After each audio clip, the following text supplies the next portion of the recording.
Wayanad land slides ఒక విషాద గాథ. నదుల్లో వరదల్లో కొట్టుకుపోయిన వారు కొందరైతే ల్యాండ్ స్లైడ్స్ విరిగిపడటం వల్ల ఏర్పడిన బురదలో కూరుకుపోయి ప్రాణాలు పోగొట్టుకున్న వారు మరికొందరు. అటువంటి వాళ్లను వెలికి తీయడం కోసం వేరియస్ ఫోర్సెస్ నుండి 2000 మెంబర్స్ ని రంగంలోకి దింపారు. అందులో మెయిన్ గా మాయా మర్ఫీ, మ్యాగీ అనే కేరళ డాగ్ స్క్వాడ్స్ కు చెందిన 3 డాగ్స్ మెయిన్ రోల్ ప్లే చేశాయి.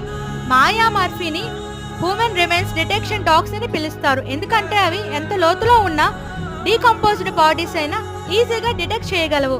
మ్యాగీ కూడా ఒక స్పెషల్ ట్రైన్ డాగ్. ఇది అండర్ గ్రౌండ్ లో చిక్కుకున్న వాళ్లను డిటెక్ట్ చేసి వాళ్ళను కాపాడింది. ఈ ఆపరేషన్ స్టార్ట్ చేసిన 2 days లో మాయా మర్ఫీ దాదాపు 23 బాడీస్ ని ఫైండ్ చేయడంలో హెల్ప్ చేశాయి. Hats off to the dogs for their helping hands in this brilliant operation. మా ఇన్ఫర్మేషన్ మీకు వర్తే అనిపిస్తే ఒక లైక్ అండ్ సబ్స్క్రైబ్ తో మాకు సపోర్ట్ చేయండి.